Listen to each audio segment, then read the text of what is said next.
established rich coming right back at you. Today, I want to talk about a phrase that sounds bold, but collapses the second you put real thought behind it. I'm talking about 21 Savage's phrase, F the streets, and it's being thrown around like it's wisdom. But wisdom don't fall apart this fast when you ask basic questions, because the first question is simple. What exactly do you mean by F the streets? Do you mean the poverty you came from? Or do you mean the same streets that made people believe in you? The same streets that turned your stories into money? Police, don't be talking about the streets now, cause everybody snitching. I went and did 10 years behind this.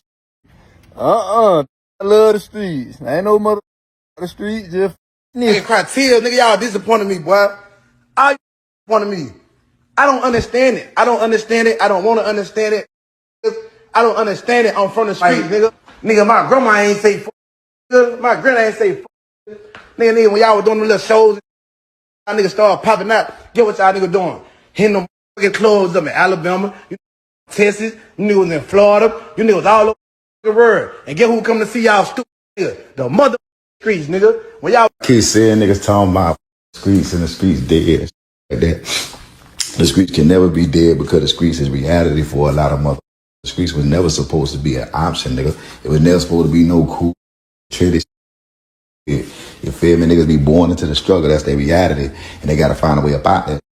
So these, you know what I'm saying? They getting this rap money, this YouTube money, this social media money, whatever, you know what I'm saying, platform they done develop to where they can make legitimate money.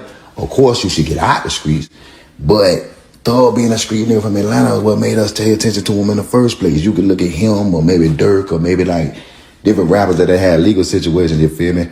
And your story of what you had to say, the swag that you developed and everything you picked up, being from the street, is what made a nigga pay enough attention to you for you to have these platforms to make this legitimate money. You know what I'm saying? And now y'all treating it like an option because a nigga can if he want to. F the streets. Now, my biggest thing with that is that when I first came to Atlanta, I knew Atlanta was just about being players and getting money and just the love, and we kind of got out of hand, and now we're going in the right direction. How do you feel about that, even that slogan, F the streets, and what does that mean to you? I feel like it's a beautiful message to put out, you know what I mean? I feel like the unity of the city is needed. Right. You know what I'm saying? The people need to see that like, sometimes things might not go as good at first, but we can always patch it up, and that's what I just see for it. Like, right. Patching it up, and like, especially for us as rap artists from Atlanta, you know what I mean, black men saying that, it's very powerful because the message could be pushed out wrong for what we do. You can't spit street rap for a decade and then turn around and curse the source like it was never part of you. That ain't growth. That's amnesia. The streets are the reason anybody cared what you had to say. Without them, you just another voice talking loud with no weight. You don't get to rewrite history because you made it out. Making it out don't erase where you come from. What makes this whole thing hollow is that nothing else changed. The music didn't change, the content didn't change, the lifestyle didn't change. The same street code is being sold for streams and tickets. But now, we supposed to clap because you added a catchphrase. If you really meant F the streets, the first thing you would change is your music. But you don't see nobody doing that. You can't tell kids to leave the streets while you still feeding them street fantasies. That's not guidance, that's confusion. Boosie said it plain, and people got mad at him because it hit too close. You can't double dip and expect to be taken seriously. You can't curse the streets and then thank them in your bank account. The truth is, the streets didn't just give you trauma, they gave you an identity. They shaped how you walk, how you talk, and how you move. They built the instincts that made you survive and eventually succeed. So when you say F the streets, it sounds like you cursing your own origin. And that's why it rings fake to people who really lived. Real growth don't come with a hashtag. Real growth costs you access, comfort, and applause. Real change means you lose fans before you lose respect. And nobody in this conversation seems ready for that trade. This is why this message feels performative. It feels like something just said for the moment, not for the future. The streets are not a villain you can defeat with a tweet. They are a system you have to unlearn with action. If you want to say F the streets, then stop selling it. Stop glorifying it. Stop romanticizing it. And stop using it as a brand. Until then, all this sounds like is a phrase with no backbone. And hip-hop has enough of those already. If we don't call this out, we're going to end up pretending words are the same as change. This mindset don't just sound empty, it creates confusion. When you tell people F the streets without offering anything else, you're not offering no direction. You just removing the map and hoping people figure it out. The streets are not just a place. They are a language, a code, a survival system. When you come from that world, everything you know was built inside of it. How you earn, how you protect yourself, and how you read people all came from that environment. So you don't just denounce it and move on.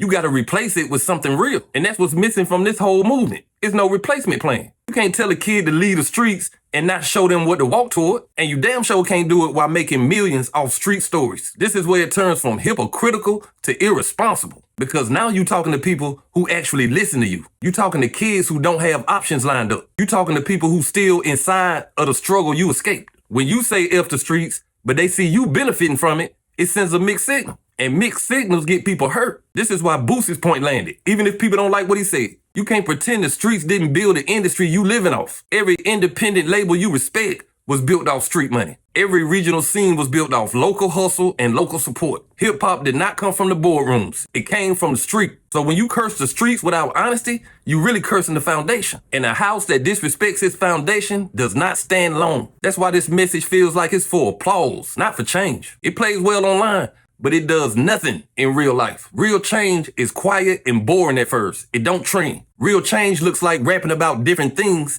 and accepting lower numbers. Real change looks like losing a few fans and gaining some self-respect. But that part is never included in these conversations because that part costs too much. This is also where the conversation about unity falls apart. Unity without honesty is just groupthink. You can't unite people around a phrase that means different things to everybody. One person hears healing, another person hears betrayal. For some people, the streets were hell. For others, they were the only place that ever showed them love. So when you blanketly say F the streets, you erasing nuance. And hip hop has never survived without nuance. This is why a lot of people are pushing back. Not because they love the streets, but because they hate the fake evolution. It sounds mature, but it avoids real responsibility. Real responsibility will require people to say, I made money off this and now I'm done with it. And very few people are willing to say that out loud. So instead, we get a slogan. And slogans are easy to repeat and hard to live by. This is why this movement feels hollow to anybody who thinks deeply. It asks for praise without proof. Words without action are not wisdom. It's just noise with good timing. And if hip hop is gonna grow, it can't be built on noise. It has to be built on truth.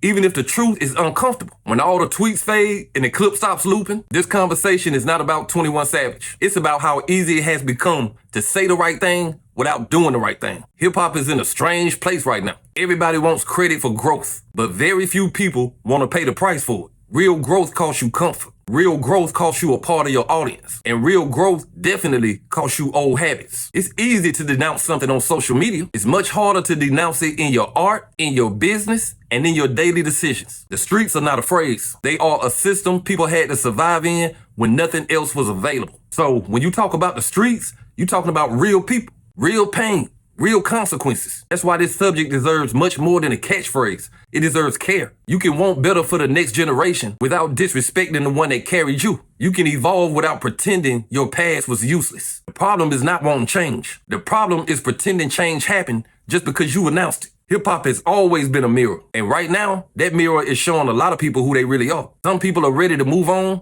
and some people just want to sound like they are. There's a difference between healing and distancing. There's a difference between accountability and abandonment. And if you don't know the difference, you shouldn't be leading the conversation. You should be listening. This is why pushback matters. Not because the streets are perfect, but because the story is not that simple. Any message that erases context is dangerous. Any message that benefits the speaker more than the listener should be questioned. Hip hop was built on truth telling, even if the truth was ugly. And the truth right now is this. You don't get to profit from a world and then publicly disrespect it without getting checked. You don't get to use the struggle as a ladder and then kick it away for applause. People notice that, even if they don't say it out loud. This is not about hating success. This is about respecting the path that led you to it. You can outgrow something without spitting on it. You can teach without shaming. And if you really want kids to do better, you gotta show them how, not just tell them what to avoid. Most people don't even fall in the streets by choice. They fall into them because it was nothing else to catch them. So if you made it out, the real question is not what you say, it's what you build on the other side. Do you build doors or do you build distance? This conversation ain't over. It just can't be led by people who want credit without commitment. The streets don't need praise, they need honesty. And hip hop don't need slogans. It needs leaders who are willing to live by what they say. But hey, that's just my opinion. What's yours? Like, comment, subscribe, establish rich. I'll be back with another one. Peace.